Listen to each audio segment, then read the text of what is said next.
Agree study India में आप सभी छात्र छात्राओं को स्वागत है। आज हम अपनी जो अगली श्रृंखला है KS02 उसमें लेके आए हैं एग्रीकल्चर के कुछ मल्टीपल चॉइस क्वेश्चन जो आपके एग्रीकल्चर एवं अन्य प्रतियोगी परीक्षाओं में लाभकारी सिद्ध होगी। चलते हैं हम अपने प्रश्नों की तरफ। उससे पहले इस कोटेशन को हम लोग एक बार पढ़ते हैं। आपकी असफलताओं को देखा जाता है, आपके प्रयत्नों को नहीं। चाहे सफल व्यक्ति हो चाहे असफल व्यक्ति हो, बस उसकी सफलता और असफलता को लोग देखते हैं, लेकिन उसने उसके लिए क्या एफर्ट्स लगाए हैं, कितने एफर्ट्स लगाए हैं, उनको कोई देखना नहीं चाहता।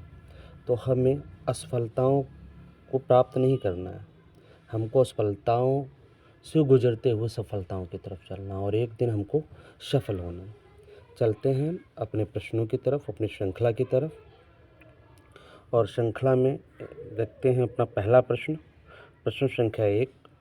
प्रश्न संख्या 1 को देखते हैं। प्रश्न संख्या 1 जो है उसको देखते हैं। प्रश्न संख्या 1 कह रहा है, गन्ने के रस में समग्र ठोस पदार्थ प्रतिशत को कहते हैं। गन्ने के रस में समग्र ठोस पदार्थ प्रतिशत को कहते हैं। इसको समग्र ठोस पदार्थ को TSS, टोटल सॉलिड सॉल्ट भी बोल सकते हैं। तो ऑप्शन है sugar index, option B brix, option C sucrose index, option D इनमें से कोई नहीं। तो देखिए, गन्ने के रस में जो समग्र NTSS पदार्थ होता है उसके प्रतिशत को ज्ञात करने के लिए, या प्रतिशत को जो हम कहते हैं वो कहते हैं हम इसको ब्रिक्स। ऑप्शन बी, उसको हम ब्रिक्स कहते हैं। गन्ने के रस में ठोस पदार्थ प्रतिशत को हम ब्रिक्स कहते हैं। दूसरा ये है कि ब्रिक्स जो है एक संगठन भी है। BRICS BRICS। बी से हो जाएगा आपका ब्राज़ील, आर से हो जाएगा रशिया रूस, आई से इंडिया, सी से चाइना और एस से साउथ अफ्रीका। ठीक है, तो चलते हैं अगले प्रश्न की तरफ। प्रश्न संख्या 2। प्रश्न संख्या 2 को देखते हैं। प्रश्न संख्या 2 कह रहा है, किस फल में मेटाजीनिया पाया जाता है? किस फल में मेटाजीनिया पाया जाता है? ऑप्शन ए नारियल में, ऑप्शन बी खजूर में, ऑप्शन सी आम में और ऑप्शन डी लीची में। तो मेटाजीनिया होता क्या है? मेटाजीनिया होता है जब पोलन कण का टेस्टा और फल वित्ती पर प्रभाव डालता हो तो उसे मेटाजीनिया करते हैं। तो जो पोलन कण का जो टेस्टा है वो किस पे प्रभाव डालता है? फल वित्ती पर प्रभाव डालता है।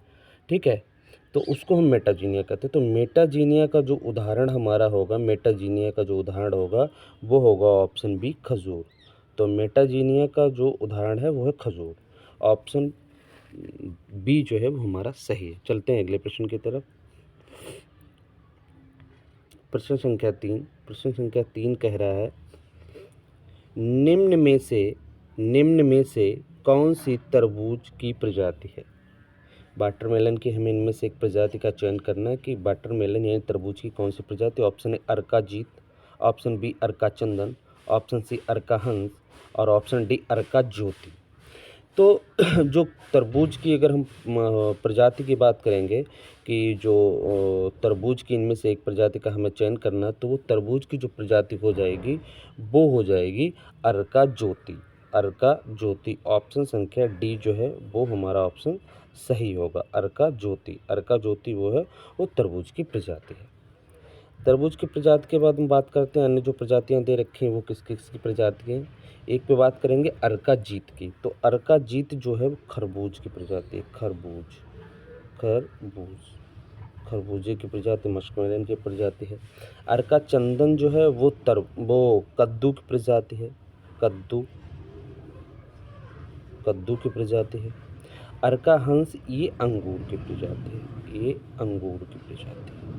अर्का हंस जो है वो अंगूर की प्रजाति है। तो तरबूज की जो प्रजाति होगी वो ऑप्शन डी हमारा अर्का ज्योति है। चलते हैं अगले प्रश्न की तरफ। प्रश्न संख्या 4। प्रश्न संख्या 4 क्या कह रहा है उसको देखते हैं थोड़ा सा।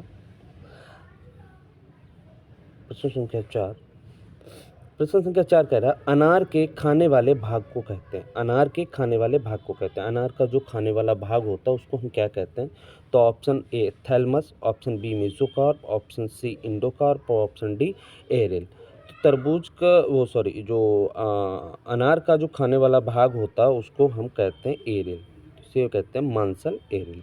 ये जो है अनार का खाने वाला भाग होता है। अगर हम बात करें थैलमस की, तो थैलमस जो होता है वो मांसल थैलमस जो है वो सेब में खाया जाता है।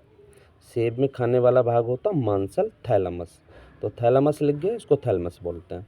और अगर मीज़ोकार्प की बात करें तो मीज़ोकार्प जो होता है वो आम का खाने वाला भाग होता है। आम आम जो जो होता है मीज़ोकार्प होता है। इंडोकार्प की बात करें, इंडोकार्प जो होता है वो नारियल का खाने वाला भाग होता है। तो ये खाने वाले भाग पूछे जाते हैं। इसमें एरियल बहुत पूछा जाता है कि अनार का खाने वाला भाग होता है, तो वो होता है आपका एरियल। तो ऑप्शन जो है डी हमारा सही होगा। चलते हैं अगले प्रश्न की तरफ।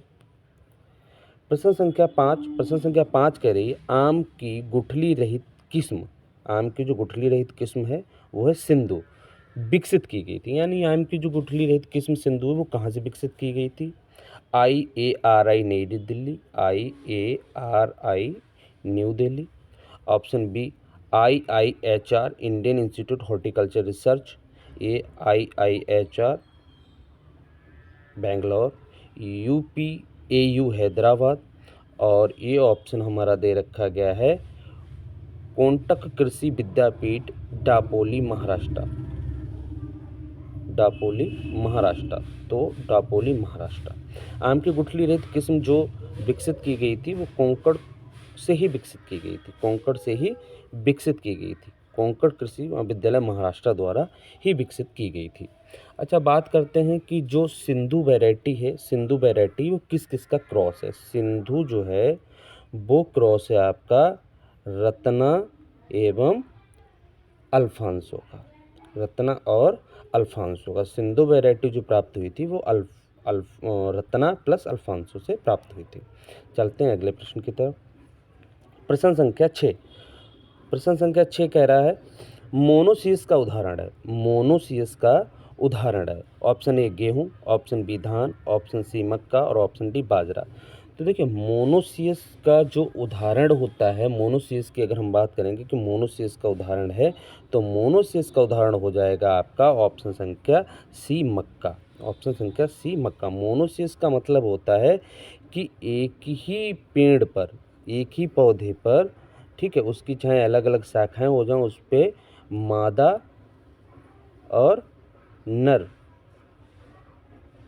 मादा तथा नर पुष्पक्रम जो है वो पाए जाते हैं, पुष्प पाए जाते हैं, उसको मोनोसियस कहते हैं। मादा एवं नर जो पाए जाएंगे एक ही पेड़ पर उसको मोनोसियस कहते हैं। तो इसमें मक्का जो है वो हमारा इसका उदाहरण है। सब्जियों में बात की जाएगी तो कद्दू भी हमारा इसका उदाहरण हो जाएगा। चलते हैं अगले प्रश्न की तरफ। प्रश्न संख्या 7 कह रही है अमरूद की प्रमुख शर्करा है। Option A glucose, option B fructose, option C sucrose और ऑप्शन डी माल्टोज। तो अमरूद की जो प्रमुख शर्करा है वो फ्रक्टोज है। और दूसरी बात होती है फलों में जो शर्करा पाई जाती है वो फ्रक्टोज और ग्लूकोज ही पाई जाती है। फ्रक्टोज और ग्लूकोज जो है वो फलों में पाई जाती है, ग्लूकोज के रूप में। चलते हैं अगले प्रश्न की तरफ। प्रश्न संख्या 8 को देखते हैं। केंद्रीय मृदा एवं जल संरक्षण शोध एवं प्रशिक्षण संस्थान का हेडक्वार्टर स्थित है।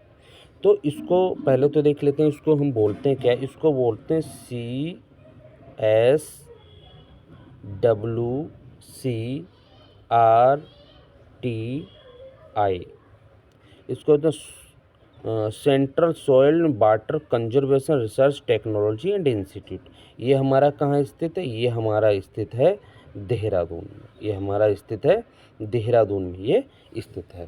केंद्रीय मृदा एवं जल संरक्षण शोध एवं प्रशिक्षण संस्थान का हेडक्वार्टर जो है वो देहरादून में है, जिसको बोलते हैं central soil and water conservation research and technology institute, जो देहरादून में स्थित है। चलते हैं अगले प्रश्न की तरफ।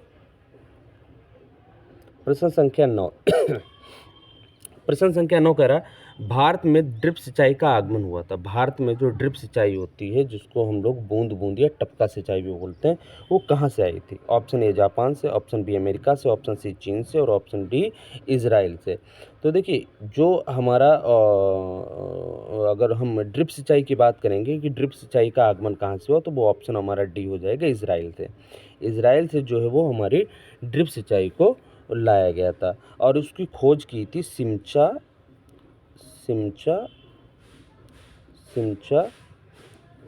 ब्लास ने। सिमचा ब्लास ने इसकी खोज की थी। चलते हैं अगले प्रश्न की तरफ। प्रश्न संख्या 10 को देखते हैं। प्रश्न संख्या 10 कह रहा है बेलोइंग किसकी विशेषता है? बेलोइंग किसकी विशेषता? ऑप्शन ए गाय, ऑप्शन बी भैंस, ऑप्शन सी भेड़ और ऑप्शन डी घोड़ा। तो बेलोइंग जो विशेषता है वो हमारा ऑप्शन बी हो जाएगी, भैंस की जो बेलोइंग जो है वो व्यवस्था है। तो बेलोइंग की जो विशेषता होती है, बेलोइंग जो होती है वो भैंसों में होती है। अच्छा, बेलोइंग होता है क्या?